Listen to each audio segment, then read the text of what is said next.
चलिए बच्चों, इस सवाल में बोल रहा है हमारे पास एक ओपन एंड यूट्यूब है। अच्छा, तो हमारे पास एक ओपन एंड का यूट्यूब है, यूनिफॉर्म क्रॉस सेक्शन दिया है, डेंसिटी दे रखा है हमारे पास वाटर का। तो डेंसिटी ऑफ द वाटर हमारे पास दे रखा है 10⁻³ kg पर मीटर क्यूब। ठीक है, बहुत बढ़िया। इनिशियली जो वाटर लेवल है हमारे पास वो 0.29 मीटर के बराबर है। इसका मतलब क्या था? ठीक है, कि दोनों कंटेनर में अगर हमारे पास इनिशियल के कंडीशंस देखें तो हमारे पास कंटेनर कुछ ऐसा होगा।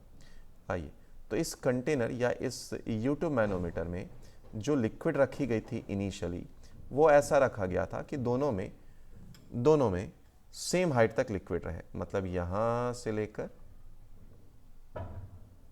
यहां तक लिक्विड सेम है दोनों में। ठीक है भाई, आगे बढ़ते हैं सवाल में। अब आगे क्या बोला गया हमारे पास? केरोसिन ऑयल रखा गया है इसमें, जिसकी डेंसिटी 0.8 के बराबर होगी। तो अगर ऐसा कंडीशन रख दिया जाए हमारे पास कि अब एक नया सब्सटेंस यहां पर रखाया जाए, ठीक है, ऑल्दो ये कंडीशन तो चलो यहां पर दिया ही गया, तो हमारे पास केरोसिन ऑयल रख दिया गया, यानी कि जो वाटर का लेवल है वो कुछ ऐसा आ चुका है। जो वाटर का लेवल है वो कुछ ऐसा आ चुका है। वाटर का लेवल कुछ ऐसा आ चुका। ठीक है, बहुत बढ़िया।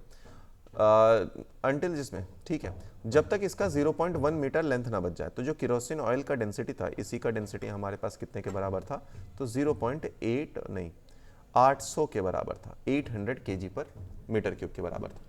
अच्छा, देन रेशियो ऑफ H1/H2 निकालना है, कितने के बराबर होगा। अगर देखो बेटा, जरा कहानी को समझने की कोशिश करो कि ये जो H1 + H2 अगर हम लोग देखें, total sum of the liquid देखा जाए, तो H1 + H2 किसके बराबर होगा? पहले दोनों आर्म में अगर हम लोग देखें तो यहाँ पे सवाल में बोला गया था 0.29 मीटर का लिक्विड रखा गया था। तो पहले कितना था? पहले था 2 × 0.29, ये वाटर हुआ करता था।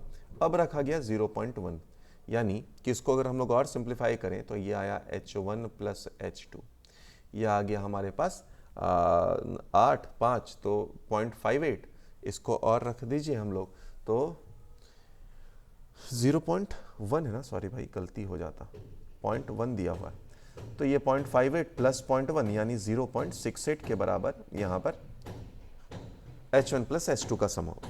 चलो बहुत बढ़िया। आगे हमें ये तो पूछा नहीं, हमें H1/H2 पूछा है, तो H1/H2 पूछा है, मतलब एक और इक्वेशन चाहिए, तभी हम लोग रेशियो वगैरह बात कर सकते हैं।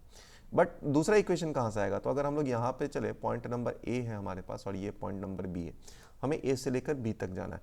तो आप आइदर प्रेशर दोनों का यहाँ से यहाँ भी बता सकते हैं कि बॉटम मोस्ट पॉइंट पे प्रेशर कितना होगा, उससे हम निकाल लीजिए।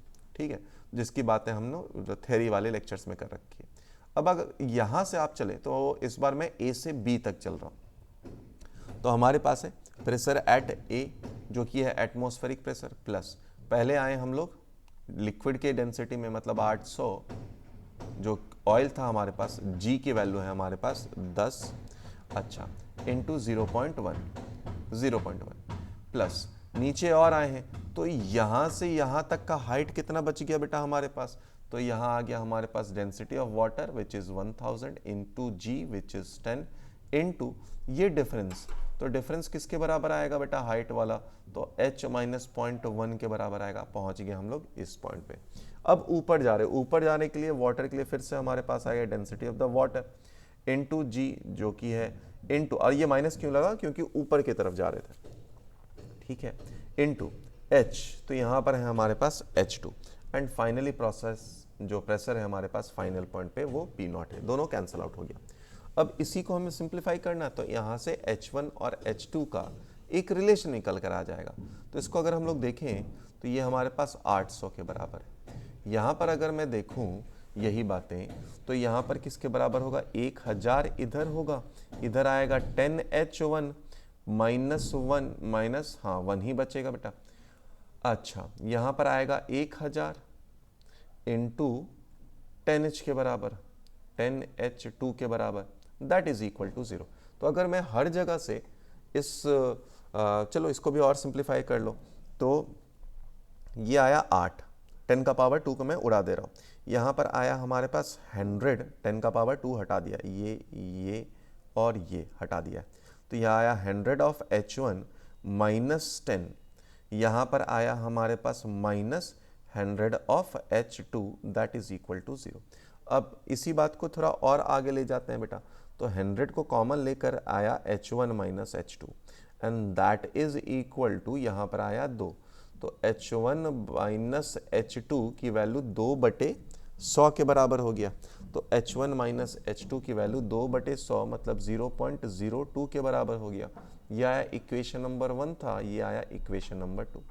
ठीक है, दोनों को हम लोग चाहो तो ऐड कर लीजिए, तो H1 प्लस H2 1 प्लस 2 कर दिया, तो आया हमारे पास H1 प्लस H2 नहीं H1 प्लस H1 की वैल्यू 0. यहाँ पर आया 70 के बराबर, क्योंकि H2 तो कैंसिल आउट हो गया था, यानी H1 की वैल्यू आगे बेटा कितना 0.35 के बराबर। ठीक है, जैसे ये बात पता चल गया कि H1 की वैल्यू हमारे पास 0.35 के बराबर आ गया, तो H2 कितना आ जाएगा हमारे पास, आप इक्वेशन 2 में पुट कर दीजिए तो वो आ जाएगा 0.33 के बराबर। यानी कि जो हमें H1/H2 तब से बोला जा रहा था निकालें, वो किसके बराबर आएगा, 35/33 के बराबर। ठीक है, ये आएगा इसका आंसर। ये था एडवांस में आया हुआ सवाल, 2020 में आया था, तो एडवांस 2020 का सवाल था ये। चलिए मिलते हैं अगले वीडियो में।